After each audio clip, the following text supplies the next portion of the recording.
जब भी कोई प्लॉट शेपलेस हो, आपको समझ में नहीं आ रहा, लेकिन दोनों तीनों कोने कट गए, एक लंबा एक छोटा, कि ऐसे एक वैसे है, और जो ओनर है उसकी भी बुद्धि खराब हो रखी है कि भाई साहब कभी जेनसेट खराब हो जाता है, कभी लेबर टैक्स चली जाती है, कभी ठेकेदार भाग जाता है, कभी तैयार माल रुक जाता है, ठीक है, कभी कहता है कि 100 डिब्बे भेज दो और बाद में कहता नहीं अभी 2 ही भेज दो, अभी तो नोटबंदी हो गई है, अभी तो सीलिंग हो गई है, अभी तो कोई समस्या खड़ी हो गई है, अभी तो मेरा ही ऑर्डर कैंसिल हो गया है। अगर ऐसी कोई भी बात होती है ना, तो आप समझ जाओ कि उसको जो भी रेमेडी करनी है सेंटर से करनी है, उसका ब्रह्मस्थल एक्टिवेट करना है ताकि उसमें कॉन्फिडेंस आ जाए। हालांकि उसको कुछ भी रहे, पैसे उसके पास हो या नहीं हो, उसको ये हौसला देना चाहिए कि हाँ मैं कर लूँगा।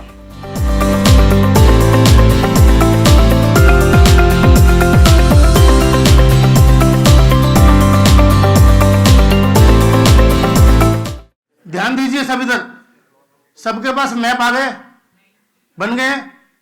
अब इस टाइप का मैप एक रो में एक होगा, उठा लीजिए आप। इसमें आप किसी भी चीज को, जैसे इसकी शेपलेस है ना ये प्लॉट, ये एक्चुअल में मैं कंपनी का नाम नहीं ले रहा हूं यहां पे, ये एक ऐसी बहुत बड़ी कंपनी है जो कि बार सरिया बनाती है, ठीक है, बहुत आप उसका ऐड देखते हैं टीवी के अंदर। ये उस कंपनी का एक्चुअल में मैप है जहां पे मैंने विजिट की थी। उस आदमी को परेशानी हुई कि भाई ये कर क्या रहा है, नक्शे को क्या गत्ते पे चिपका रहा है यार, क्या उसकी, कहता है यार मैं तो किसी पहले बार ऐसे किसी वास्तु कंसल्टेंट से मिला हूं। तो इसका जो है आप सेंटर नहीं निकाल पाएंगे। सुरेश जी, समुंदर जी, आप इस प्लॉट का सेंटर कैसे निकालोगे? ऑटो कैड से निकल सकता है, ऑटो कैड से सेंटर नहीं निकलेगा इसका, बैठ जाओ। उसका जो है एक इंजीनियरिंग स्टाइल का सेंटर निकलेगा जिसको स्ट्रेस पॉइंट, यानी पूरी पृथ्वी एक उंगली पे एक उस पर टिक जाए, वो उसका स्ट्रेस पॉइंट है। वहां पे अगर आपने उसका ट्रीटमेंट कर दिया, आयुर्वेद में कहते हैं ना कि पेट ठीक तो नॉर्मली सब ठीक।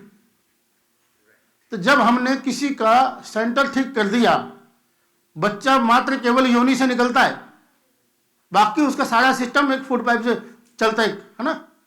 क्या बोलते हैं डॉक्टर साहब उसको, नाभि जो काटते हैं बच्चे को, हाँ, तो वहां पे कौन सा कोड है तो देख लो आप। ये जो है उसके ऊपर की बात है, उसको अगर हमने ठीक रखा तो सब कुछ ठीक है। आजकल तो उसके बैंक भी बन गए हैं, ठीक है ना, उससे गंभीर बीमारियां भी ठीक होती हैं। पहले तो अमेरिका में होती थी, अब इंडिया में भी है। अंतर है, मर्म स्थल में अंतर है। तो इसको इस तरीके से आप देखिए, आपके हाथ में है, रखिए। आ रहा है आपको इस तरीके से, सबके हाथ ऊंचा करो भाई, दिखाओ, सबको दिखाओ। मैंने आपके लिए निशान लगाया वहां पे, एक टेंटेटिव, ऊंचा करिए। आ रहा है समझ में? अगर आप इसको अपनी बुद्धि से सेंटर निकालेंगे तो वो डिफरेंट आएगा, समझ रहे? तो जो वास्तु पॉइंट ऑफ व्यू से इसका ट्रीटमेंट करना है वो इसके सेंटर में करना है। इसके बाकी जो आप सोचें, उसको बोलेंगे कि भाई तेरी तो फैक्ट्री बेकार है, अगला पूरा प्लांट लगा चुका, अगला इस पर लोन ले चुका, प्रोडक्शन चालू हो चुकी, समझ रहे? अब उसको आप ये नहीं बोल सकते, आप मास्टर तभी हैं। आप ये, कोई डॉक्टर ये नहीं कहता हम क्या करें, रोज दारू पियोगे तो ऐसी हो गई, मरोगे, नहीं कर सकते ना वो ऐसे। हम क्या करें बताओ, तुम्हारा नॉर्थ ईस्ट कटा हुआ था, अभी हम क्या कर सकते हैं? तब तुम कुछ नहीं कर सकते, फिर तक अगला बैठा ही था ना अपने घर में। तो आपको कुछ करना है। डॉक्टर आखिरी तक अपना प्रयास नहीं छोड़ता, ठीक इसी तरीके से हमने भी आखिरी तक प्रयास नहीं छोड़ना। बजाय इस चीज का ध्यान रखने के किसी ने हमारे को कितने पैसे दिए, कितने नहीं दिए, ये इज्जत से बोल रहा है या नहीं बोल रहा, वो उस टाइम दुखी है, वो परेशान है, वो कुछ भी बोलेगा। हमारे पास ऐसे बंदे आते हैं जो आधे पागल होकर आते हैं। सुरेश जी आपका ठीक है, बिल्कुल सही है, ये बिल्कुल तसल्ली से बैठे बात भी कर रहे थे। इट मीन्स इन्होंने ओके पॉइंट निकाला है, करेक्ट जी। आपने, आप इतना सुस्त क्यों, क्या नाम है आपका? पकड़ो इसको,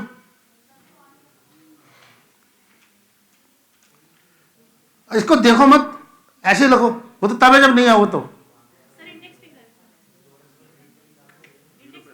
इंडेक्स फिंगर तो बस वो एक ही को देनी आती है इनको, है?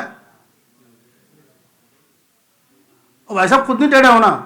सर मेरा फर्स्ट टाइम है, सीख रहा हूँ मैं। हाँ ठीक है, ठीक है, ओके।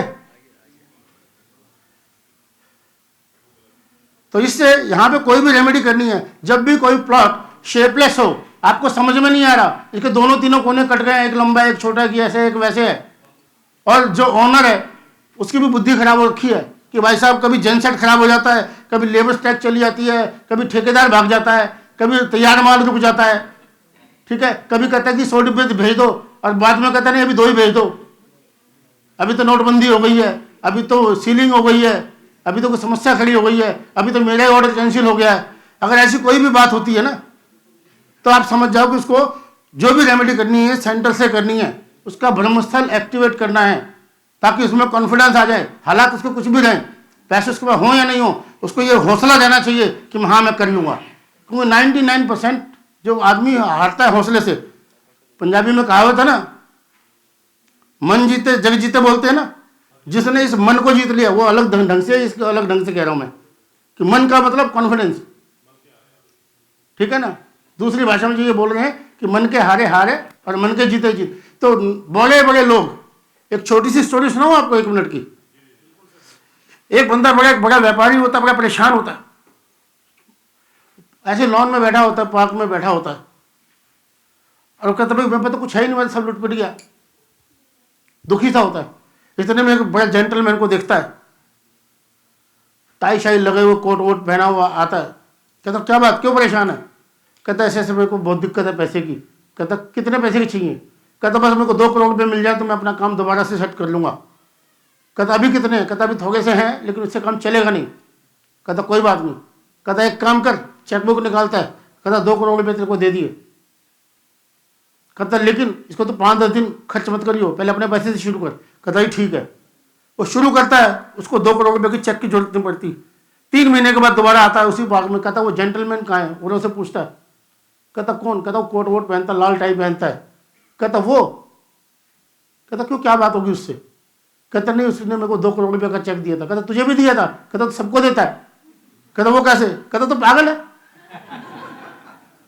यानी उसको नहीं मालूम था कि वो पागल है, बट उसको कॉन्फिडेंस आ गया कि मेरे पे 2 करोड़ रुपए हैं और वो जीत गया। तो कभी कभी आप अपने क्लाइंट को हिम्मत दे दें, उसको मोटिवेट कर दें। मोटिवेट बातों का मोटिवेशन नहीं, ऐसे तो यूट्यूब पे भी वीडियो देख के मोटिवेट हो जाएगा। ऐसे मोटिवेशन की जरूरत नहीं, उसको प्रैक्टिकल मोटिवेशन चाहिए। वो स्टार्ट कहाँ से ले, पहले एक्शन कहाँ से ले। एक दूसरा एक्शन, आप उसकी रेमेडी, पहली रेमेडी क्या करें, फर्स्ट रेमेडी क्या करें। मैं एक जगह पे, झज्जर की बात है, एक व्यक्ति झज्जर से, बहुत पुरानी बात है, अपने घर पे आया था, तुम छोटे छोटे होते थे।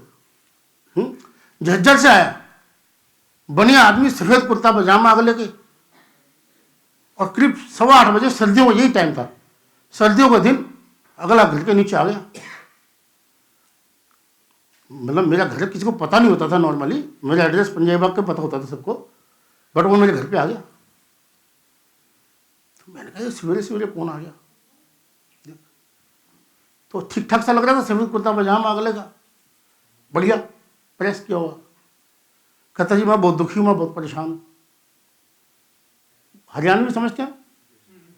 कहता खाना रोटी कोनी जी। कहता खाना रोटी कोनी। मैं कहा खाना रोटी कोनी तो फिर मेरे पास किस लिए आया? कोई बंदा वो रो पड़ा जी।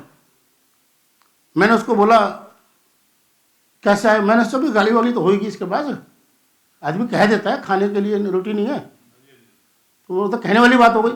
तो मैंने कहा बाकी तो गई। तो अब नाश्ते का टाइम हो गया था, तो मैंने उसको ब्रेकफास्ट कहता नहीं जी खाऊंगा कुछ नहीं।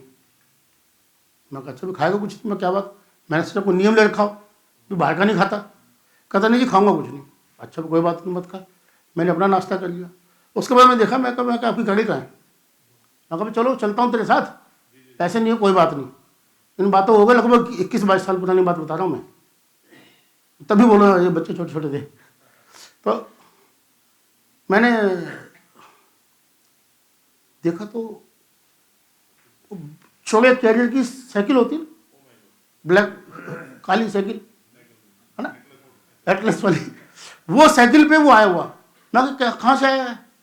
मैंने सोचा मुझे सुनने में फर्क हुआ हो, है जहांगीरपुरी ना बोल रहा हो, है कहते ही झज्जर से आया हूँ जी, पूरा उसमें एनर्जी पूरी थी, झज्जर से आया हूँ जी। मैं कहा अच्छा जी, झज्जर से मैं कैसे कहते साइकिल पे आऊँ?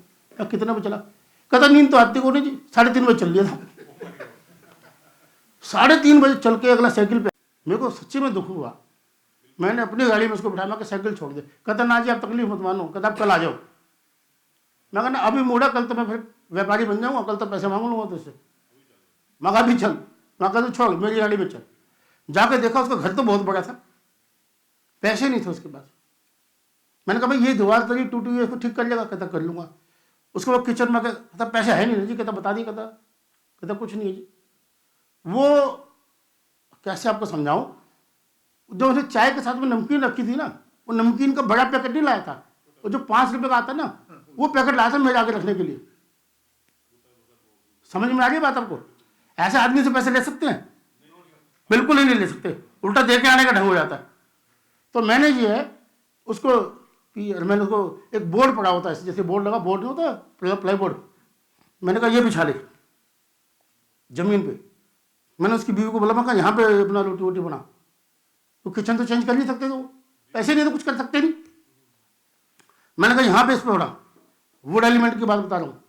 मैंने वहाँ पे इसको बोला, मैंने ग्रोथ हो, पेड़ क्या बढ़ता है, आप थोड़ा पेड़ लगाओ बढ़ेगा, ग्रोथ। तो मैंने वहाँ पे उसको किचन में, मैं कहा यहाँ बैठ के खाना। मैं कहा दीवार, कहता पैसे आने जी आप ही कर लूँगा ठीक। उन्हें दीवार खुद ही ठीक कर दी जी, 5-7 दिन में अपने आप लगा दी, ठीक कर दी। उसकी वो प्रॉपर्टी बैंक ने किराए पे ले ली।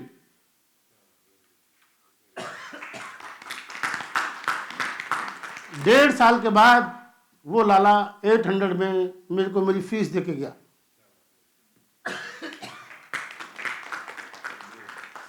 तो कोई भी चीज अगर आप किसी की इस तरीके से हेल्प करते हैं तो वो बेकार नहीं जाती, ब्याज समेत वापस आती है। ठीक है ना? आपको ध्यान ये जो रखना पड़ेगा कि कोई आपसे गरीब होने का नाटक तो नहीं कर रहा। क्योंकि हमारे पास नॉर्मली वो लोग आते हैं जो गरीब होते नहीं हैं, गरीब होने का नाटक करते हैं।